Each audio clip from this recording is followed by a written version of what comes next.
Hello, my name is Anthony Sanchez. I'm 18 years old and I'm part of the graduating class of 2016 at Verbium Day High School. Over the past few years at Verb, I've been part of a number of activities, which include cross country for the past 4 years, track and field for the past for 2 years, and basketball for another 2 years. I've also been part of the Jesuit Service Corps, formerly named I Club, formerly named Interact Club, and I've also been part of Green Club for a while, Latino Student Union for a while, and also ASB where I was a fill-in candidate for any other spaces that needed to be filled during my freshman year. And senior, I was so this year I'm the senior class president. My family consists of 5 people and two dogs who live in my backyard. My 2 parents, my mother and my father, who are both 38, and my sister, who is currently in high school at 14. Her name's Tiffany. And I also have my younger sister named Emily, who's about 6 years old right now. In terms of my formative experience, I think the fact that I live as the only guy in my family is the formative experience. Being that I am the only guy in my family, it takes a number on you after a while. The only other guys that are about my age and that are not adults in my family, I can name within one hand. I have my cousin Brian, I have my cousin Jonathan, I have my cousin David, and if I include myself, that's 4 people. And it makes everything a lot harder. It's kind of led me to cherish these relationships I have. David has been my little brother because he was the oldest one out of all of them, the closest one I could relate to. I love my other little cousins as well, but being able to talk to somebody and to relate to in a number of ways, it doesn't compare. And I think that's how, Viktor Frankl was talking about. He says that each of us has that power to forget our own camps, to make these decisions that will push us towards more positive aspects of our lives as opposed to negative aspects of our lives. In regards to Viktor Frankl's quote about people having the power to make meaning out of, what's going on around them or the negative situations that someone might be in, the way I've found that positive aspect is, just loving my family and loving my little cousin David. Because I love him and the rest of my family, I want to do well in life. I want to go to college and get my degree so that when I come back, I could continue taking care of my family and my little cousin. And because I love my cousin so much, because he's my little brother, I want to make sure that I am an example for him. He's going to see me come out of college and, have this degree, and, maybe he's going to see me in this light of, wow, Anthony did this. I want to do this. I'm his big brother. I need to set that example.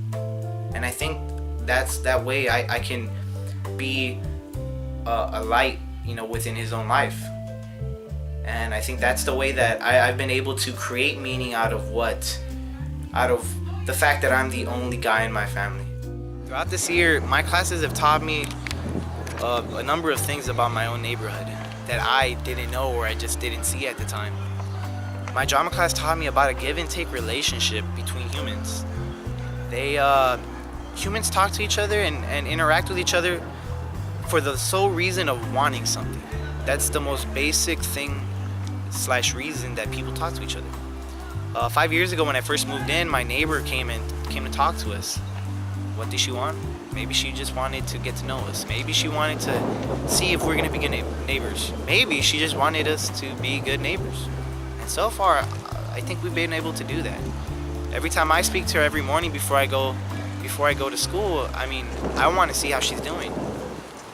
And I think that's like the beautiful aspect of my neighborhood. However, then there's the more negative aspects. And in my literature class, I read a book called 1984, and it discusses they exaggerate the government's control over the people to the point where people can't even think for themselves without being arrested. And in that aspect, I think the government has a big hold on the rest of the world, of course, because they're the ones, running the country. A lot of the time, people from this neighborhood, the judiciary seems to go against them. When it comes to people with bigger wallets or more influence within the government, the judiciary tends to work for them, and the people here that live on this block are screwed over. In terms of my own theology class, I've kind of learned that with the example of Saharji Bartman, who Elizabeth Johnson speaks about in Fleshing Freedom. Sajarti was a black woman who was, after her death, was dissected like a specimen, like an animal, and if anything less than an animal. And they tried to find something different, something that would prove their idea that she wasn't human, that between whites and blacks we were almost like two different races or two different types of people. And that's just something that's bad, and that kind of plays out to our neighborhood today. And I think that also translates to Urban Compass. I mean, these kids live in this neighborhood that doesn't have the best of conditions, worse than here. Yet these kids go to school, and we're able, as Verbum Dei gentlemen, able to provide a type of tutoring mentorship. They get to kind of get our aspect of life and what we have to offer, what we go through, and we also get to see what they go through, and that's just something that's amazing. I think that in terms of Elizabeth Johnson and in terms of the kingdom of God and shalom, that we bring about the kingdom of God. When we work for God's plan, in terms of helping children and just showing them this love between two human beings coming together, as simple as like helping each other, I think that brings about shalom.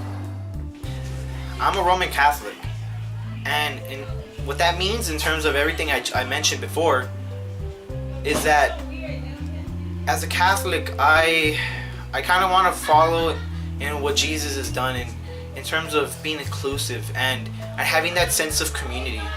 He nurtured his relationships and kind of kept those, because one of the biggest things he did was surround himself with people that he loved, or he even inspired people to follow him and follow his mission, which was to spread love and shalom, in preparation for the kingdom of God.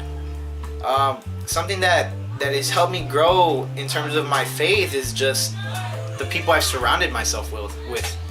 I've met many people within my life so far in these short 18 years, and I can say that they've all taught me a little bit about myself.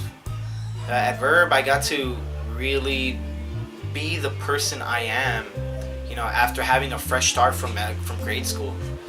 And I think this is something that connects to what Jacob Sokol says in his steps for happiness, his 12 steps of happiness. He one that stood out is nurture social relationships. And what really gets me is he says, maintain those relationships you have within your social life.